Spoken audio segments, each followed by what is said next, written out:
গণতন্ত্র একটা হচ্ছে কুফরি বিধান, গণতন্ত্র একটা হচ্ছে কুফরি বিধান। আমরা এই কুফরি বিধানের অধীনে বসে আছি। আসসালামু আলাইকুম WhatsApp audience, this is Sultan Iman. পরকে নামক এই জঘন্যতম কাজ কিন্তু আমাদের সমাজের মধ্যে দিনের পর দিন, ডে বাই ডে কিন্তু ইমপ্রুভ হচ্ছে। আজকে আমার টপিক হলো এই পরকে নামক জঘন্যতম কাজটি আমাদের সমাজের মধ্যে কেন হয় এবং এর থেকে বেঁচে থাকার উপায় কি। আজকে আমাদের সমাজ এই বিষয়টা খুব ভালো করে মেনে নিয়েছে। একটা ছেলে একটা মেয়ে রাস্তায় হাত ধরে ঘোরাফেরা করতে পারবে, ডাজ নট ম্যাটার। একটা ছেলে একটা মেয়ে এক জায়গায় বসে কথা বলতে পারে, ফুচকা খেতে পারবে, হাসাহাসি করতে পারবে, মারামারি করতে পারবে, ডাজ নট ম্যাটার। এটা কিছুই না, এটা কোনো বিষয় না, এটা আমাদের সমাজ মেনে নিয়েছে। ইভেন একটা মেয়ে যদি খোলামেলা পোশাক পরে, কেউ যদি তার প্রতিবাদ করে, বরং ওই মেয়েটা তাকে আরো উল্টা বলে যে আমার স্টাইল, আমার লাইফ, আমি স্বাধীন বাংলায় বসবাস করি, আমি যে স্টাইলে চলি না কেন, এতে আপনার কি? আপনি কি আপনার চোখকে হেফাজত করতে পারেন না? আপনি আমার দিকে তাকান কেন? আর আমাদের এই সমাজের লোকেরা কি করে জানেন? ওই মেয়েটার পক্ষে সবাই কথা বলে, আর যে প্রতিবাদ করলো তার বিরুদ্ধ আচার করে। যে সমাজ এই সমস্ত জঘন্যতম কাজকে নরমালি নিয়েছে, যে সমাজ খোলামেলা পোশাক পরলে এটা মেয়ের স্বাধীনতা হিসেবে গ্রহণ করেছে, ওই সমাজের মধ্যে ব্যভিচার বা পরকীয়া হবে না তো কি হবে? যে সমাজ এটা মেনে নিয়েছে একটা মেয়ে খোলামেলা পোশাক পরতেই পারে, এটা তার ইচ্ছা, ওই সমাজের মধ্যে পরকীয়া বা ব্যভিচারের কাজ হবে না তো কি হবে? পরকীয়া কাজটা কেন হয়?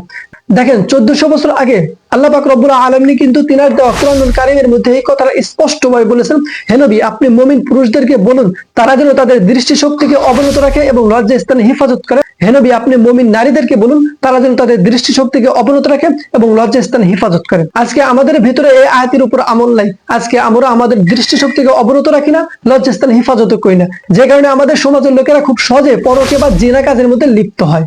যদি আমাদের দৃষ্টিশক্তিকে আমরা অবনত রাখতে পারতাম, যদি আমরা আমাদের লজ্জাস্থানে হেফাজত করতে পারতাম, তাহলে আমরা কখনো এই পরকীয়া নামক জঘন্যতম কাজের মধ্যে কোনোভাবে লিপ্ত হতাম না। এখন আমার দ্বিতীয় টপিক হলো এই পরকীয়া থেকে বাঁচার উপায় কি। দেখেন, আল্লাহ পাক রব্বুল আলামিন কিন্তু কোরআনুল কারীমের মধ্যে এই পরকীয়া করার জন্য দুনিয়ার ভিতরে একটা শাস্তি আছে, ওই শাস্তি আল্লাহ পাক রব্বুল আলামিন বলে দিয়েছেন।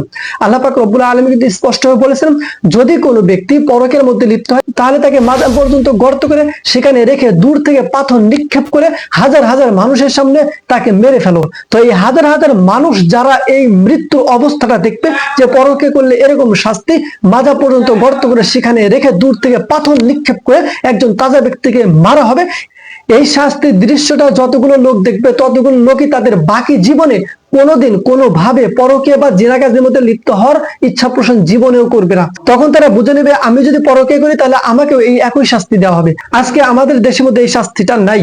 আমাদের দেশ হলো গণতন্ত্র দেশ, আমাদের দেশ হলো গণতন্ত্র দেশ, সমাজতন্ত্র দেশ, অর্থাৎ মানুষে মিলে যে আইনটা বানায় সেই আইন অনুপাতে আমাদের দেশটা চলে। গণতন্ত্র একটা হচ্ছে কুফরি বিধান, আমরা এই কুফরি বিধানের অধীনে বসে আছি, যে কারণে আমাদের অবস্থা এটা। আল্লাহ পাক রব্বুল আলামিন খুব ভালো করে জানেন যে বান্দার জন্য কোন নিয়মটা প্রয়োগ করলে বান্দা খুব ভালোভাবে বসবাস করতে পারবে, বান্দা খুব ভালোভাবে চলাফেরা করতে পারে, এটা আল্লাহ পাক রব্বুল আলামিন থেকে বেশি কেউ জানে না। কিন্তু আমরা গণতন্ত্র দেশ হয়েছে, যে কারণে আমরা মানুষে মানুষের নিয়ম বানাইছি যে মানুষের প্রতি এই নিয়মটা বোধ হয় জুলুম হবে।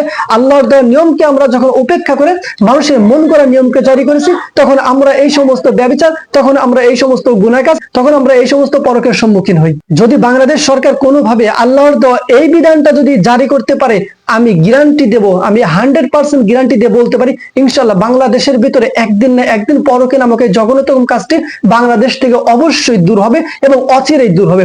আর যদি আল্লাহর দেওয়া এই বিধানটা যদি জারি না করতে পারে, কিয়ামত পর্যন্ত হাজার হাজার নিয়ম বা রুলস, গণতন্ত্র হাজার হাজার নিয়ম যদি জারি করে, কিয়ামত পর্যন্ত এই পরকীয়া নামক জঘন্যতম কাজ থেকে মানুষকে জীবনেও রক্ষা করতে পারবে না। কারণ আল্লাহ তাআলা ভালো জানেন যে বান্দার জন্য কোনটা বেশি ভালো হবে। আপনি মানুষ, আপনি কখনো এটা আল্লাহর থেকে বেশি ভালো জানেন না, এটা কখনো পসিবল না।